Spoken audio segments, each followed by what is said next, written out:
Good afternoon. Um, I'm very glad to be here with you to share to share some of my experience. When I was listening to Anna and Maria and Carolina, I was thinking about the syndrome of the impostor. And I was thinking, do I do this with myself? I don't think so. At first, I thought, I don't think so. But then I was thinking about it, and then I realized that I did it very recently. I was invited for one of those 2020 Horizon, and I was participating in this huge research project with many different universities in Europe and outside Europe, in Australia, in Korea, and I was always thinking, why did they invited me? How do they know me? And I always thought, I am the diversity in the project. They invite me because I am a woman, I am a Brazilian. Brazil is an exotic place, and they need something like this.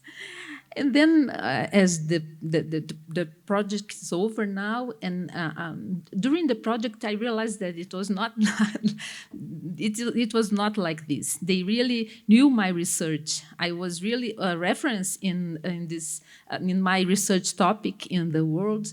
I organized the main conference of my area here in Brazil. So they really knew me. It was not because I was the exotic part of the project. So that is the first thing that I would like to share with you. So, but today I will not talk about my research areas. I will talk about my recent challenge, my recent job. I am the academic dean of INTELI. INTELI is a new university. I will talk a little bit about it for you to know. INTELI is the Institute of Technology and Leadership. It's a very recent university that we started our operations just now in February. And I am a computer engineering, also I'm electronic engineering. My undergraduate was in in electronic engineering, and then I did my master and my PhD in systems and computing engineering in Rio de Janeiro. I'm from Rio. And I did some sabbatics in Australia and in France. I spent some time in Germany and also in Spain. And my main research area is BPM, Business Process Management, which is also a very male area, a very German and male research area. And but my PhD thesis was about project-based learning, which is my challenge now. So I did my PhD more than 20 years ago about this topic, and only now I have the opportunity to really work with project-based learning in a 100% curricula based on project-based learning. And so that's what I'm going to tell you about today. So INTELI is a non-profit organization, a non-profit educational organization. It was started by the vision of some people here in Brazil who believes that we need more engineers, not only women, but engineers in general. So we were talking about the lack of women in computing engineering and in STEM in general, but we here in Brazil at least we lack engineers, and in computer science even more. So that's why they decided to start this new university. So our sponsors are some of the partners of a bank, the BTG, and the institution started from a donation from them. And we have also an advisory board that is composed by people from different areas, including a very well-known professor in computer science in Brazil, Professor Silvio Meira, and other people from companies and from human resources. So we have a very diverse board. And they started this institution because of these numbers. I think it's too small, but maybe you can see. We have very, very good programs in computer science and computer engineering here in Brazil, including ITA, of course, which is, I think it's the best one, I could say. But we don't graduate as many students as we should here in Brazil. So any new initiative is important here. So that's why they decided to do this. And there were many doubts about doing this, about starting an undergraduate program, because they could have done other different initiatives like short courses or like forming technicians, because we need everything here in Brazil. But the question was, which is the profile of the undergraduate students that we would like to have?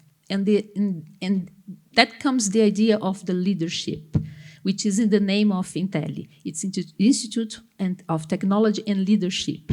And what we thought is that our undergraduate courses here, programs here, they are very much based on theory.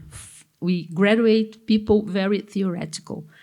And we don't have many courses focused on leadership. But we are not talking about leadership as the manager or the one that will have the role of a director or higher positions in organizations, but a leader in anywhere he works, he or she works. A leader could be the leader of a team, of a programming team, for example. The question is, what are the skills that we have to develop in these students? So that's how the INTELI was born. We think that what we need is people that act as connectors, as people who can learn from problems and develop solutions. And we call them these specialists. We don't need experts in one specific topic. Like, I know I'm the best Java programming language in this place. But no, but I can choose the programming language that it's better fits the problem that I'm trying to solve. That's the kind of profile that we would like to graduate. And also very empathic technicians. So our students' profile are people who are drivers, who understand the state of art, who likes to implement ideas and deals very, very well with challenges. And for this, we build our value proposition, and it's based on 4 things. First, the project-based curriculum. We see that I will tell you a little bit more how we build this curriculum, but we don't have courses. We don't have, like we call here in Brazil, disciplinas. Our program is totally based on projects, and we organize the topics, the content that students have to learn in projects. And we have a very, very top infrastructure, from the physical one to digital one. We have to build our own systems to support our academic model. And it was very important for us because now we are already accumulating data, so we can learn from our own data. And it's very important for us to have this. This is our research project in INTELI, our own case. And we have very engaged faculty. It's essential for our model to have, we say there that we have professors that like students. They really like to be with the students, and they really are involved with the students' lives. We are very supportive to them. And everything that we do is for the students. So we have this student-centered model. And we also, you think that we also should take care of them, including this mental health and everything that is related to a very good environment that supports them to develop and to study and to acquire the skills that needed. So that's how we developed our curricula. Normally in Brazil, we develop curriculums based on the guidelines that the MEC provides us. So then the deans, they choose which programs, which skills the program should develop, and organize them in courses. And the courses are responsible to provide the content to the students, normally offered in semesters. And then this is the undergraduate student. That's what the undergraduate student will have.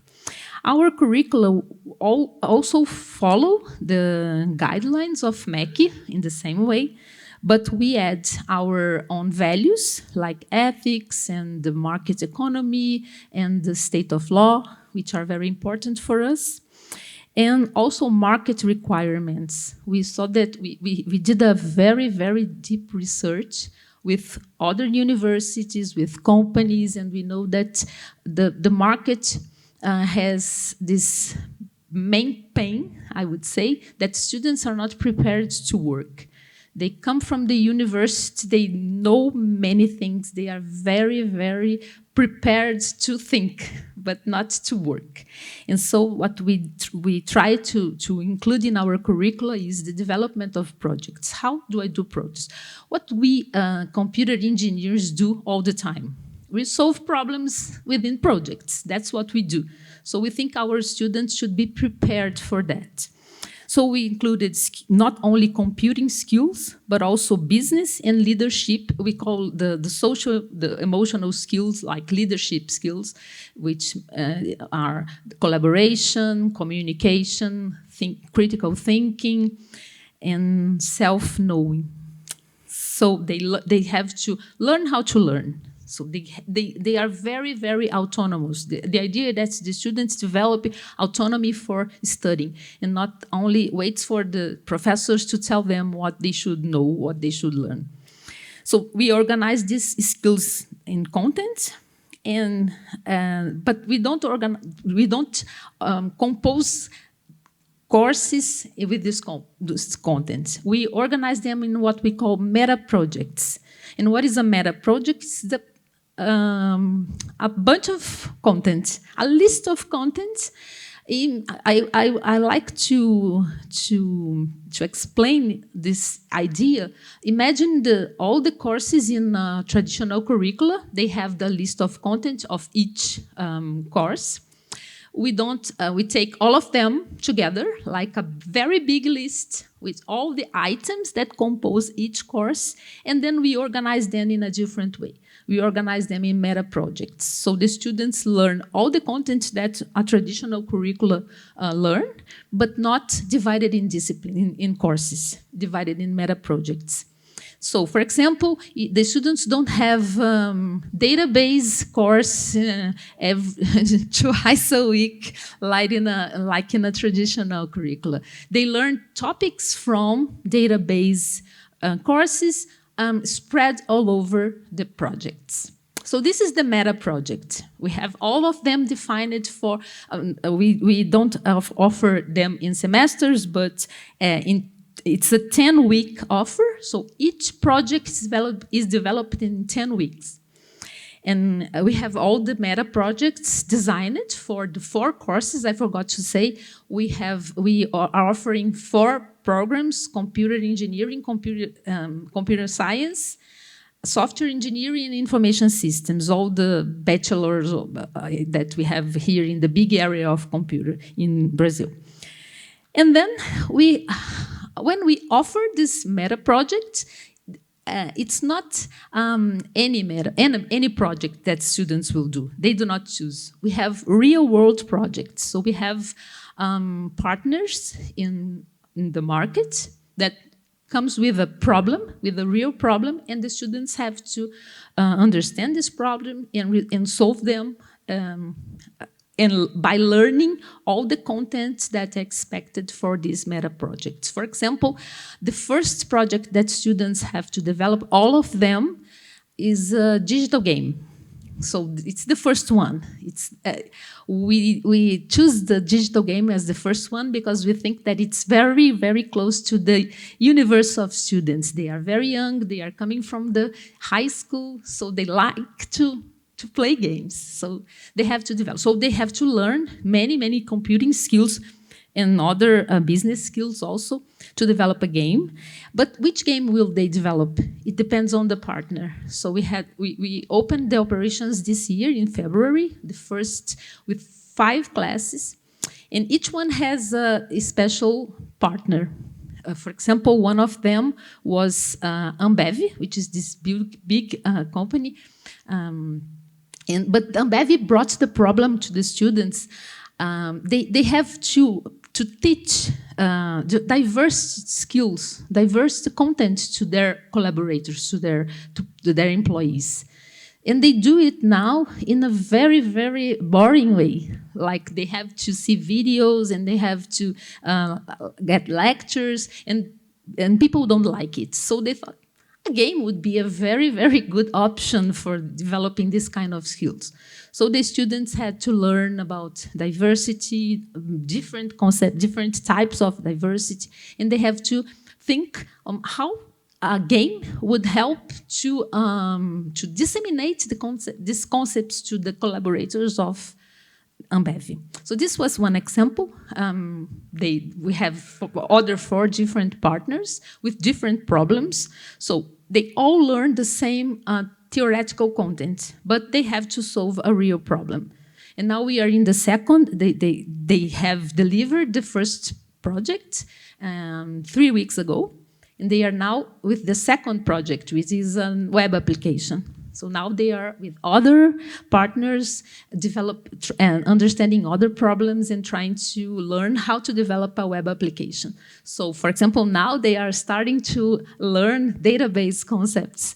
But as a part of the database concepts that is related to the need for developing a web application. So that's how we organize this. But besides that, how is the operationalization of this model are made in 3 parts. The students, they have the day of our student is divided in 3 parts. First, they have what we call the self-study.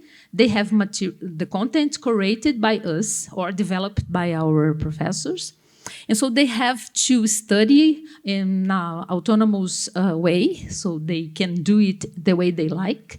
And we provide different types of things like videos, books, chapters of books, papers. So they have different types of content to study.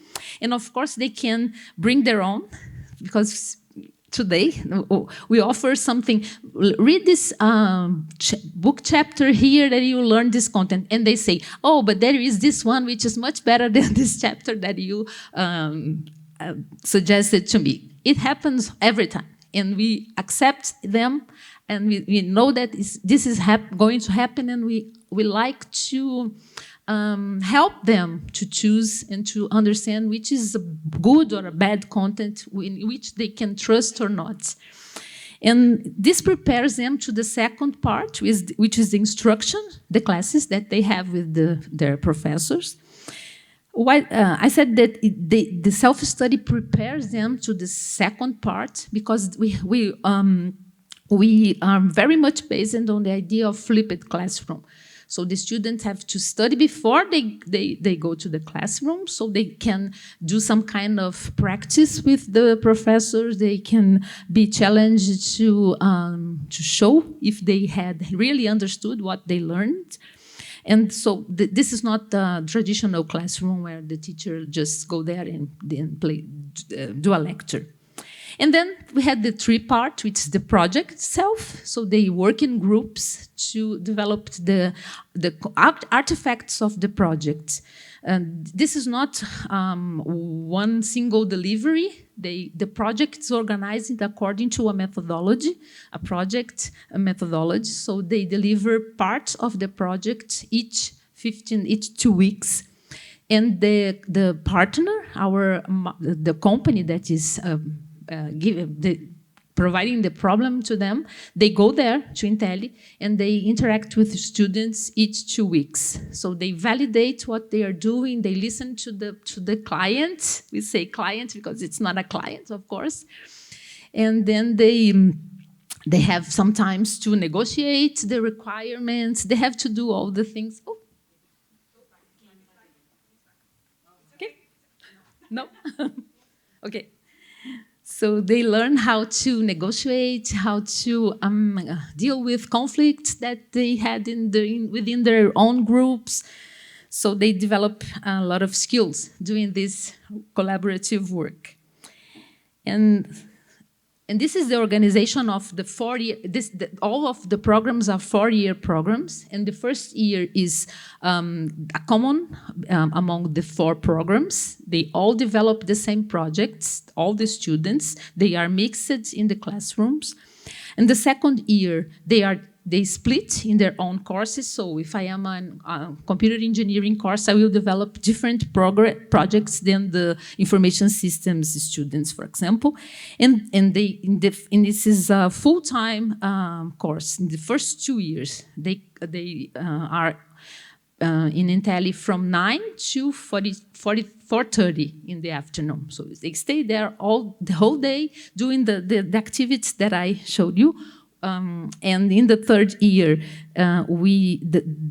they stay there only in the morning, so they can do, like, for example, an internship. In the first 2 years, we don't allow them to do internships because we want them there studying and acquiring all the skills necessary. They can do summer jobs, for example, summer internships, but not full internships. And in the 4th year, we call this the year of the development of career. So the first 3 years, the projects are all planned. They learn all the content during these 3 years. And then in the last year, they have the chance to develop their own projects. They can choose. They bring the problems to us. So we understand that there are 3 possible tracks. The market track, the students who are already working or doing an internship, and they are interested in some specific topic, and then they will develop this topic according to the interests that they have. The second track is the entrepreneurship. We know that many students would like to start their own companies or like startups or any kind of enterprise. And the 3rd track is the academic one. We know that sometimes we have some students who are more into research projects, the ones that do a scientific initiative like we have here in Brazil in the undergraduate programs, or they would like to go to a master or to a PhD, and then the projects will be more focused on research. And then this 4th year is up to them to choose. We will guide them in each track they would fit more to their interests.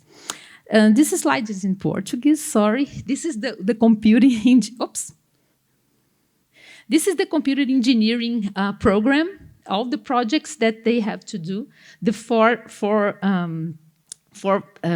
initial projects in the first year are common to all the programs, and the others are specific of computing engineering. And in this right column, this is a very, very small summary of a very general summary of everything that they have to learn in terms of computing skills. But we have more or less 120 topics in each project, so they have to learn a lot of theory. So that's the way we join theory and practice in our programs. And I was talking also about the infrastructure. We have a campus that is prepared, that is aligned with our academic model, so we don't have the traditional classrooms. We have classrooms that are prepared for students to work in group, and we have the limit of 40 students per classroom in 5 groups of 8. This is our limit. And then they have other spaces that in the campus that they can do for example, they self-study outside of the classroom. They can stay in, there are many, many options for them they really split over the campus, but they have to come back because the professor, in the end of the day, they do a kind of closure with the students to understand what did they learn during that day. And so there are many, many different activities. And I also said that we have a very engaged faculty, and we have two types of two roles that our faculty plays. The first one is the supervisor. He's the one that do the project manager of the students. They teach the methodology, and they do coordinate the project. They help the students to conduct the project. And they are with the students twice a week at least, because normally they are there all of the days, and they interact a lot with the students. And we have what we call instructors, that are the experts in the topics of the project, and they have these classes with the students where they help them to do this connection between the theory that they are learning with the practice in the project. And we also have other infrastructures to support us in the academic model. We have the project management office, which is not very common in the universities. This office helps us to prospect the projects, the companies, the partners that will work with the students. And the idea is that our students they develop different projects with different types of companies, big companies, small companies, profit, non-profit, so they can they have the opportunity to learn different types of how the market works. And so this project manager officer is responsible to guarantee that each classroom will have this opportunity to work with diverse types of companies. And they really do this connection with our academic model and the market. And we have also the Center of Leadership Development, which is responsible for the development of the leadership skills in our curriculum. So they support our professors. They go to the classroom with the professors. They do activities with the students during the period that they are there. So we guarantee that they are developing these skills in a non-opportunistic way, because we have many opportunities to discuss these skills. For example, when the group is working together, they have conflicts, and then this is the time when the professor goes there and try to teach the students how to deal with these problems. But we don't think that we should work this opportunistically. We want to do it actively. So we introduce these topics in the curricula, and they have to study theories about this also. Theories about, for example, they are working this week with the nonviolent communication. I don't know if you heard about this, the theory. So how do you connect? Do you communicate with any type of people, your group or your professor, the partner in the market? How do you communicate in a non-aggressive way? So this is a theory. This is this is very interesting, and they are learning how to do this. How they formulate their communication in order to ask something, ask what you need in the right moment. This is an example. And the Center of Leadership Development also is also responsible to the Career Center, as we call, to help students to develop, to think about their career, what they want, mainly in the last year, when they really are in the market, probably, and they have to choose what they want. We know that here, I think it's the same all over, but here in Brazil, students from computer area in general, they don't have problems with having a job.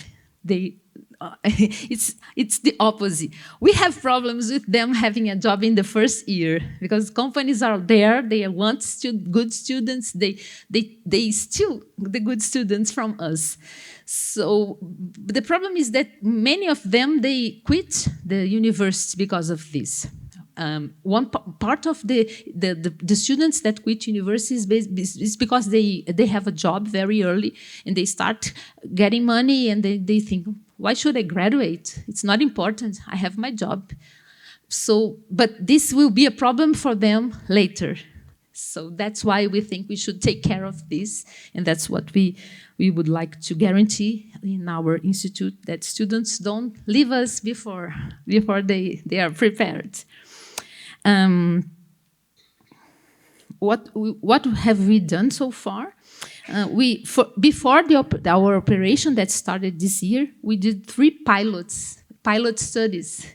We have what we call the boot camps, and we really did an experiment of our model, this idea of the meta project and the partner, the project with a real partner. We did it 3 times before we started our operation. In 2020, we did the first one, and in 2021, we did it 2 times. And then we learned a lot. It's not easy to implement a model like this. And then we could start more confident about what we were doing. And then now we have our first class. We have 180 students, and I will show you some numbers about them, and some about our scholarship program, which is a very important part of our model also. We have a very strong scholarship program because the idea is that we don't want to lose a student because they don't have how to pay the yeah. Thank you. So all of them have to pass, have to be ranked in our selection process, and after that we ask them, do you need a scholarship? And then if they need a scholarship, the idea is that as much as possible we provide it. So this is a very hard work. We have to collect these donations for the scholarship program, and we have a very big number of donors in our first year. That's why we are very optimistic about this, because we know that we learned that there are many people in Brazil who wants to do something for the education in the country, and this was very, very interesting. And so this is some pictures of our students with their partners. So this is our selection process. We do not only, they have to do an exam. It's the first step, and it's only a math and logic exam only. And this is eliminatory. So people have to be at least in our in the minimum to go to the following steps. And then we analyze their profile. They have to write. We call here in Brazil there are texts. They have to do like, but it's much like the application program in the US. They write about themselves, and then yes, this is a kind of statement. But of course, we also evaluate how they write. So it's the form and the content. And then they have to go to the third step, which is what we call the project. They interact in groups. So we evaluate the social emotional skills, like how they collaborate, how they show themselves, how they interact in the first place, and then and this is a very important step in our process, and then they are ranked. So this is a very costly process. It's not easy. We have teams for each one of these steps, a team to develop the exam, a team to read the profiles and to grade them, and a team to conduct the dynamics of the project. So that's how we guarantee that we'll have the profile that I showed you in my first slides. People who are really really want to work in a different model like this. And here are some numbers. The first one that I would like to share with you is the number of female persons in our first class. I think for us, it's not good enough. We would like 50-50. It's a goal, and we are working on this. Now that we have our students, they are our ambassadors, so they are going to schools. We are doing this work with schools, with courses that prepare students for the exams, and we are also doing lives specific to girls, and we have partners also that are concerned with girls in STEM. One of our partners in this project that our students are developing now are the Brazilians in Tech, which is a non-profit organization that spreads the idea of women in technology.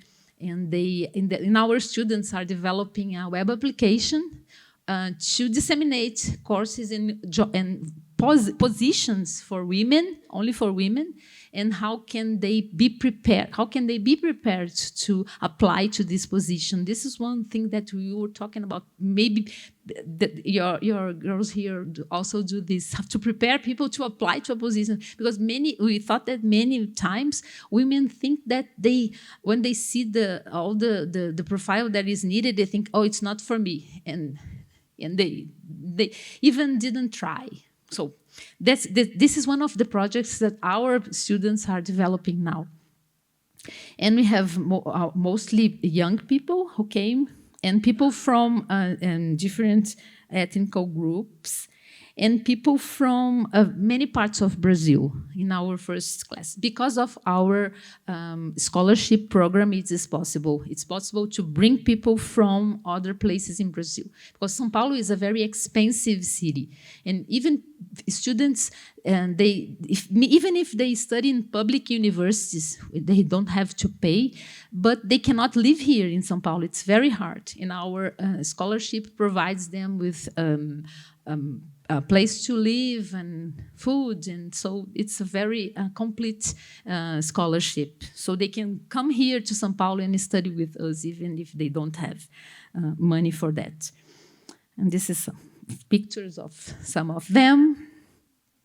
And what we are going to do another boot camp in this year in July for high school students, so they can come and know our place and know a little bit about our model and start to know how it works, because it's very different for most of them.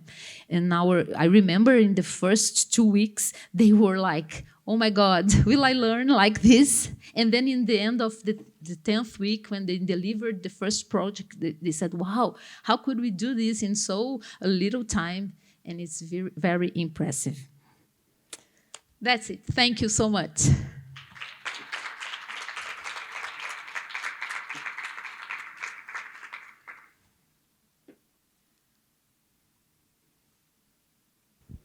Thank you very much.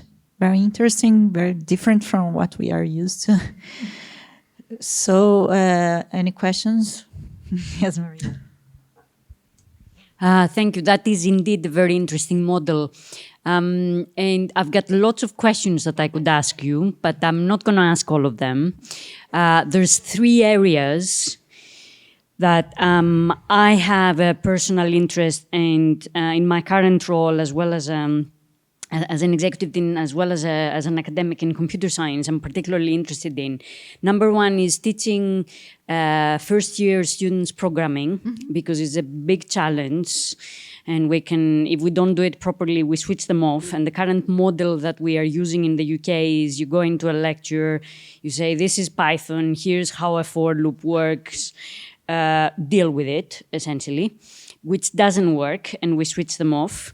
The second thing is employability and getting students to think about their career, because maybe students here are easy to get a job, but in the UK, it's not that it's more difficult, but the problem that I see with our students is they have no idea what they want to do.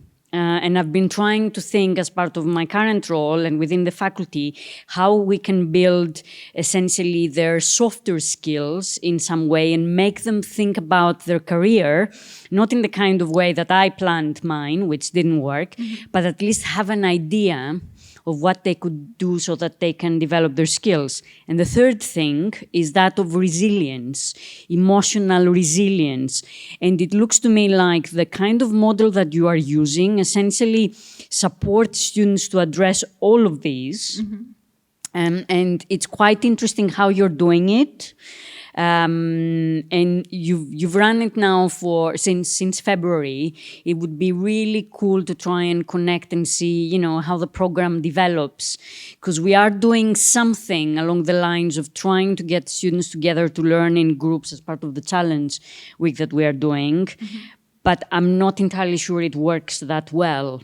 So I think this can provide us with some ideas of how we can reform some aspects of our curriculum, especially around programming in the beginning, get them to learn in a different way through the projects, and then work with companies. It's going to be more complicated for us, but it's a very interesting model. I'm not sure how it will go down with our professional bodies, because we have accreditation for our programs, but as long as we hit the learning outcomes, and I would be interested to talk to you about. So do you, emotional resilience, do you build this as part of the leadership? Sorry, I keep talking. Yeah, first, this introduction to programming is really a challenge. I think it's the same all over the place. But here, what I can say in summary is that having a real challenge is very important for them. They have to show something, so they have to do. It's not a thing that they will study and they will do the exercise, that the practice that the teacher is asking them, a total unreal thing. They have to really build something, so they are motivated. They engage themselves with the learning. But in the beginning, they were very lost. They said, wow, will I really learn? And that's what I said. Because they have to do it. So they have to study and they have to build the programs and show to someone. So it really had to work. And so they have to deal with, we told them, programming is to make mistakes. You make mistake all the time. It's not a problem. You learn how to solve these kind of problems. And so they tried to get, they got more confident. In the third week, when they delivered the first thing to the partner, they were really more confident, and then they started to collaborate. The collaboration is also an important part, because they work in group and they have to support the other members of the group. And so sometimes some of them, they know something previously, they are more experienced, they have done something before, and someone who knew nothing, starting from the scratch, they have the support of their colleagues. And so this is something that we emphasize in our model, that the support of the group is very important for everyone to learn, because the one who knows more, they have to teach the other students, so they learn more and more, and the other ones, they feel like they are part of the group, and then they get interested in learning. And so this is one important thing in our other thing in our model. And of course, the support of the faculty. The professors are available for them all the time. They are there. So I cannot do this. I know that I have a professor there who will sit with me, not teach for all 15 people at the same time, and they will help me. So this is one very important thing that I think our model works because of this. The availability of the professors is also very, very important. And what else did you say? The programming? Yeah, the employability is something that we tell them after, for example, after 2 years, you have developed 80 projects. You have 80 projects in your profile. And so this will be very different from all the other examples that we have. And so they don't need to hurry for getting a job now, because they are already having experiences and they are already building their curriculum. So that's what we tell them. Do not be so in a hurry to find a job. And this will happen.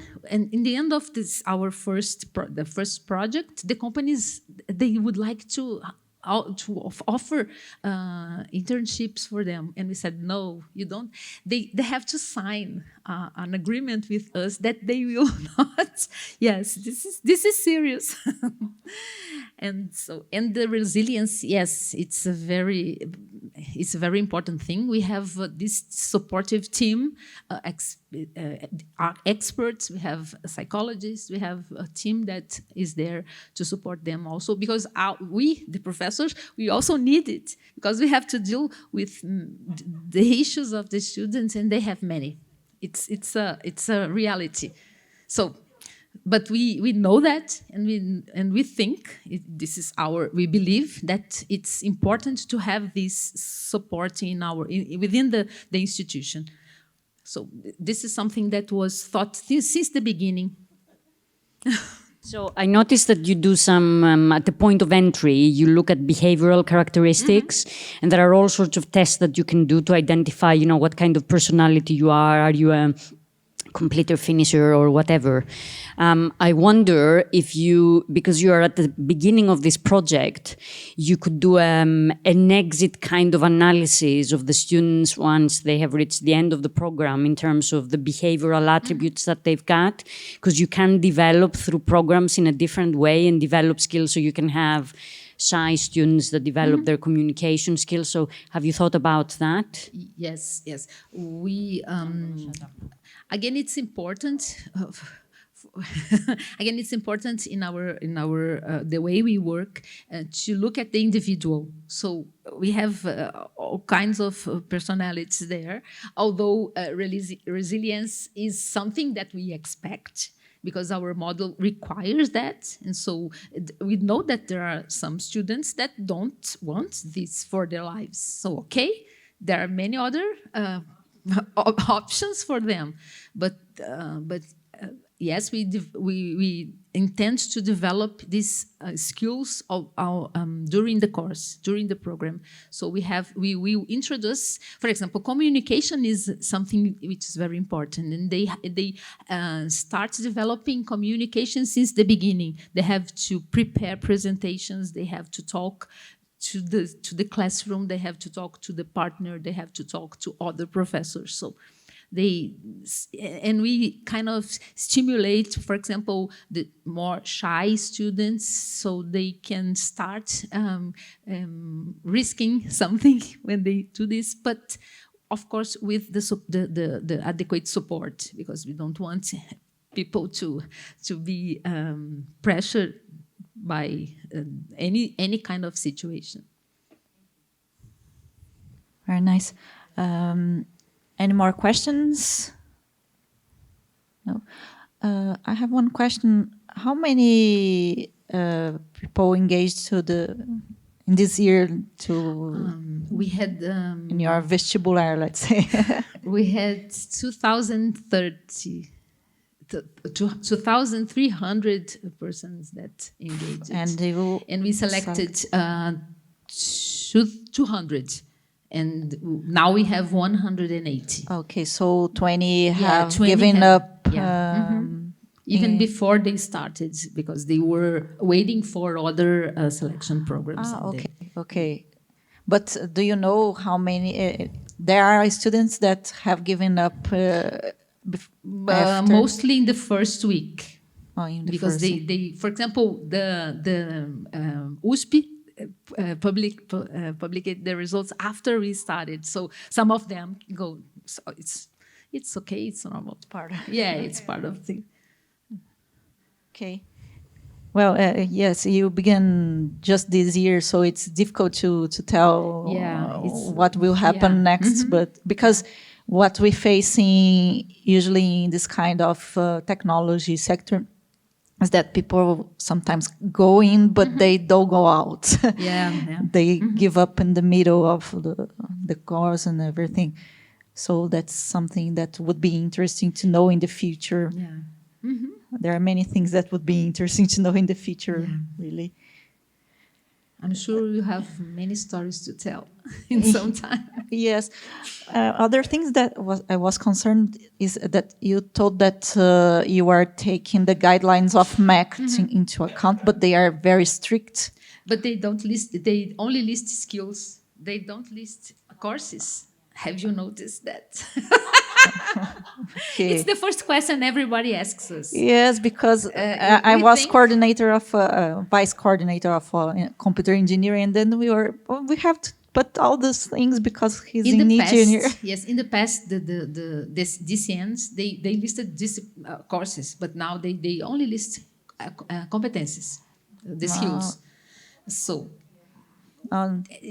We are so used to the traditional curricula that we don't even think about changing it. Yes, because we had so many regulations that we had to follow, because then MEC will come, MEC has come here to UniFesp and evaluated us, and it was very challenging. I was at UniFesp at the time, and we had that interdisciplinary.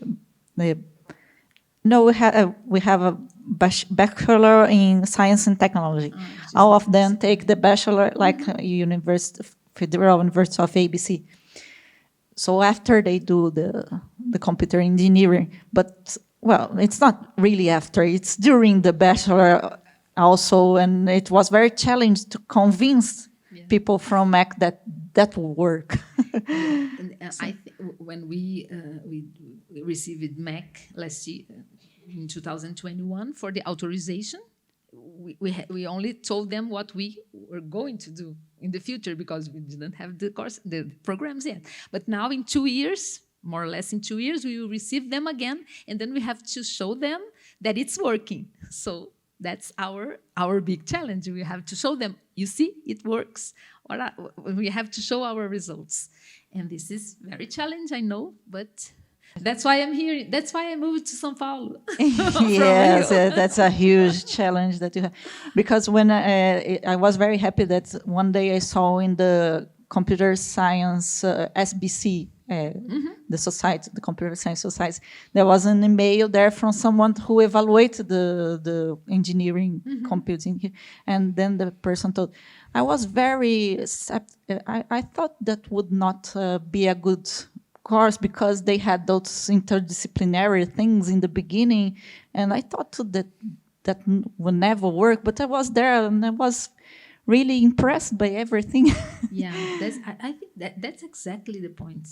When you show them that's working and this is the way we are doing, they. And we have been trained to think in a very kind of linear and traditional format of delivery. Yes. And then you break the boundaries in the first moment. People come a little concerned, this won't work. And then you have to show them. And this is only a different logic because we have all the content, but it is differently spread all over the project. It's not that we don't have them. We have all of them. But it's not organized in courses. Like you have to study everything about database in one semester. But what do I do with this? I don't know. That's the point. And actually, this model makes the connection, between the theory and the practice, which we find our students are telling us they cannot see, and they're struggling because we teach them databases during term 1, and that's it, and they just don't get it. Why am I being taught databases? Where are you going to apply this? Yes. Yes, but another challenge that I foresee is the partners. But I think you don't have this problem. Do you have a portfolio of projects that you can offer to? We are doing like this. We have edital, and last year we did it for the first time. For this year, in companies applied for the first semester for the two first projects, which is the digital game and the web application. And we have 35 applications from companies, and we selected 10, 5 for the first project and 5 for the second one. And now we have again it's open again for submissions for appliance, and I think it ends in next week or in 2 weeks. And we have also many applications already.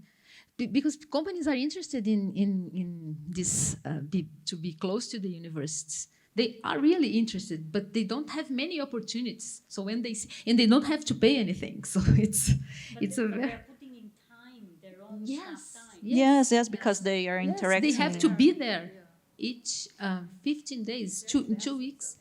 So, but they are it's a very good experience for them. Of course, they're interested in the students, of course.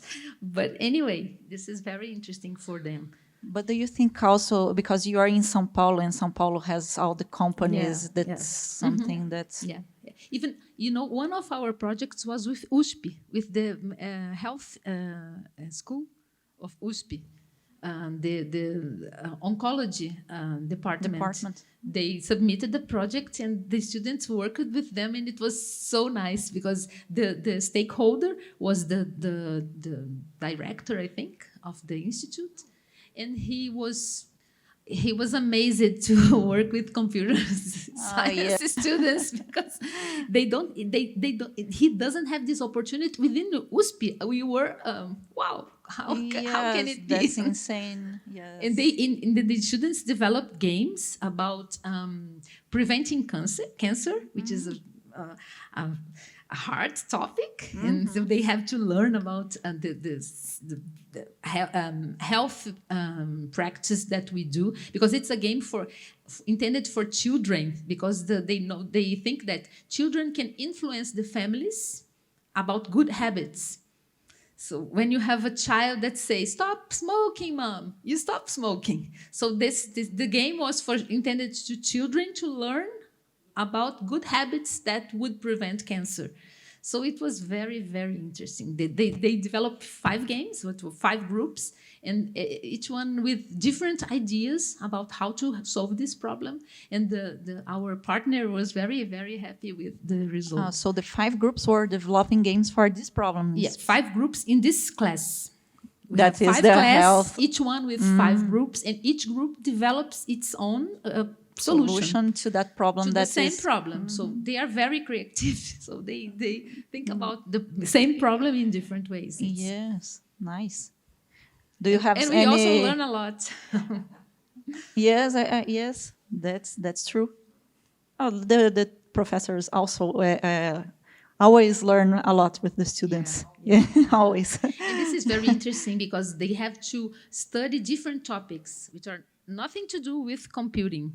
And this is one thing that we are also mentioning here, that everything, computing is in everything. So even if a student in the beginning don't think, I don't know if I will like the computer science course, but he has to study other things. So it makes it much more interesting than other fields. So any more questions?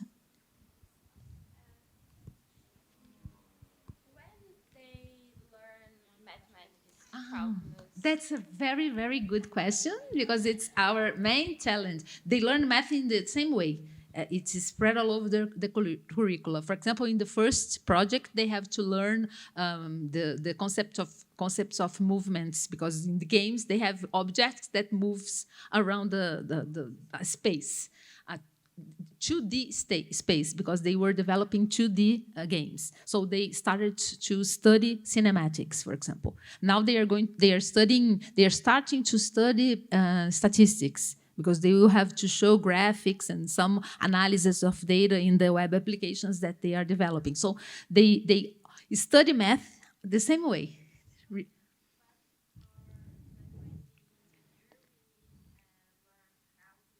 No. Yes, yes, they study. They also study the same way. But the thing is, our professors, they have to think how to connect this content with the project. It's a very challenging thing, but that's what we are doing there. So they study the theory, and they have to do some lists of exercises just like you do, but they have to think about this content. How does it relate to the project that they are developing? And so they have to do some delivery. They have to deliver something related to math and to physics in the case of the computing engineering related to the project. And believe me, this is possible. But this is a challenge. We have to think about this a lot. It was not easy for us to develop this curricula. We have to really to think about it.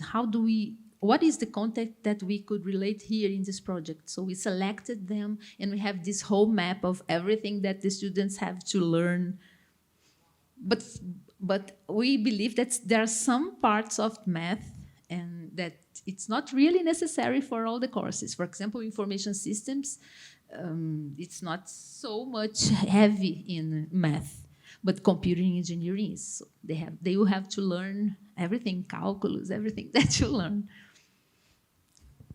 It's really hard to think about it, and I was thinking my disciplines, my course, so I can imagine this program. I can imagine learn something I learned in these past years in this way. I know. Yeah, but I hope it works. Yes. So, any more questions?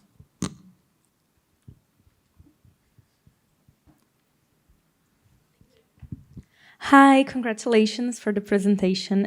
Very nice, very different way to approach the course. I just have a question about the scholarships for students who are in economic vulnerability.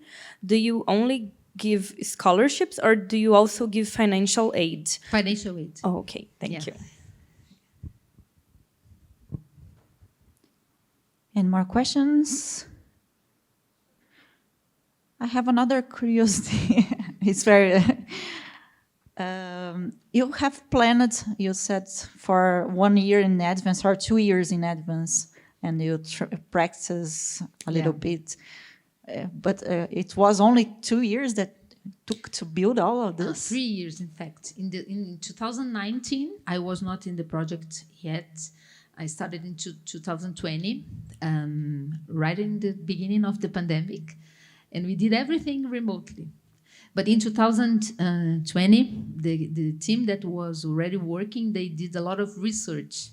They went to other universities in Brazil and outside Brazil to do research, to do what are the innovative models, the things that were other places were doing in order to get inspiration. And how many professors are you? We have 15 now.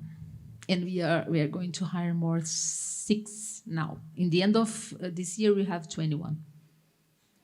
And it's about 200 students you expected initially. Okay. Yeah. So, any more questions? Feel free, because I don't know if we have time, but I think so. We have 8 minutes. So if anyone wants to ask any more questions. Maybe Maria, I know that she's... I will always have questions. So have you had, so far, you've been into this model for, 3-4 months. What's the student feedback, apart from the initial shock? Oh my gosh, I've come out of school, I've learned in one way, now that you're asking me to do something very different. Yeah. Have any common themes emerged? Yes. What we observed is they are much more calm now. They feel like they can do it now, so they are more confident, and they provide us feedback all the time. Remember I said that we have our own system. All the activities that they do are in the system. So we have the planning for the project there, and they have to, every day, each activity that they do, we have like a Trello, the system that, a Kanban. They have their own Kanban, and they say that they have to register the activities that they do, and they provide feedback. So everything that they do, they provide us feedback. They give a grade, and they say something about it. For example, if they there are some material that we created for them to study, they say, I don't like it. This part was, I could not understand this. This part was very good. I learned a lot from this. Every time they have a class with the professor, they also grade the classes and also provide feedback for the professors.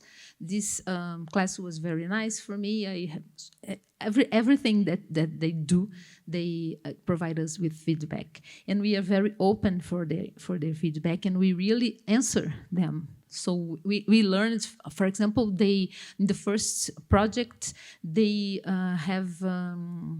didn't like the material that we provided about programming language. Some of them, it's not all of them, but some of them thought that it was very objective. It was not very deep. So we reviewed this, and we provided them with more material for the students that were demanding us more. So every day they give us feedback. And so this is one important thing also, because we listen to the students, and we try also always to understand their demands related to not only to learning, but to the way they are living with us at the campus. So we learned a lot during the first project. And even the professors, the way they are conducting the classes, how they are dealing with the students. So yes, but it was a lot in the beginning. They had a lot to say in the beginning, but now they are doing their activities, and of course one or another have some points, and they talk directly to me or to the professor. So we have this open channel with them.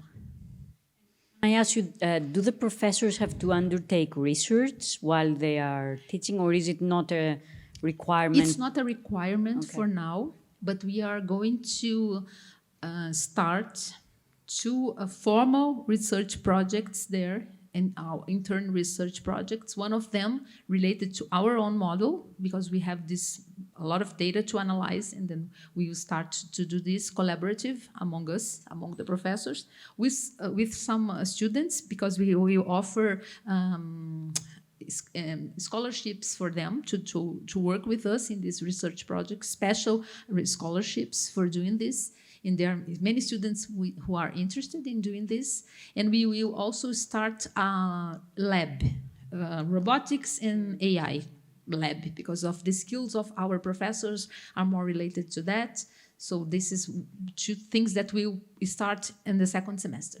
Okay. So the reason why I'm asking this question is because trying to think of the implications of implementing a similar model in the UK, if you've got 16, you mentioned 15 professors right now, and you're getting 180 students in, you have a staff-student ratio of about 11 to 1, which for us in the UK would be, the staff-student ratio essentially describes, how many professors, or how many students you've got per professor.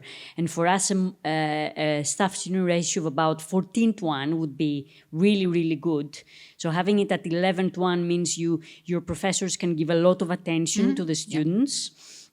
Yeah. Whereas for us, if we have 16 to 1 or 17 to 1 or 15 to 1, and then you also have to deliver on research, that's why I asked you, then it becomes, I'm trying to think of ways that this model can be implemented, perhaps not necessarily only involving faculty, but actually getting PhD students to support the delivery of the project. So you can actually develop their skills in teaching and mentoring and coaching. Because for us, it would be quite expensive.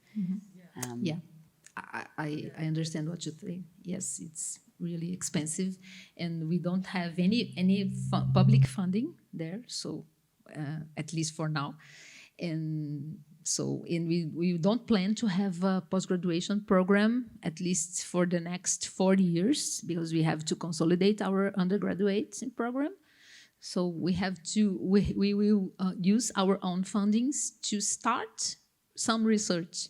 But I know it will be hard at the beginning, and only with the professors that would like to be involved. It's not a requirement for them. But we have some professors who are researchers like me, and we would like to continue our research.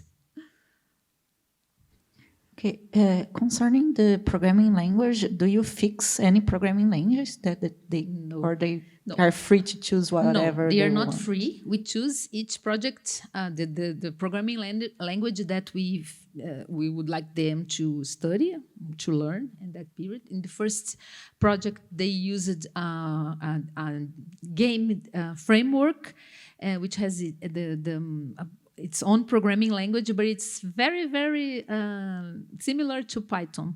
So the syntax of Python was, they started to learn. Now they are learning JavaScript. So next semester they will learn Python, because they will develop a prediction model. So. Okay, nice. Any more questions? No? So thank you very much Thank you. for coming and for showing us this project. It's very beautiful. Thank you.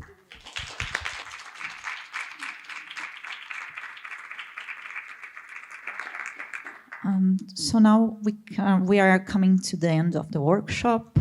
I thank you all for coming and watching us.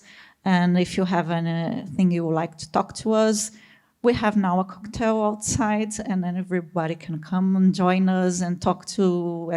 We can chat with everyone here and know each other better. So thank you very much, and see you at the cocktail. And thank you, Anna. Thank you.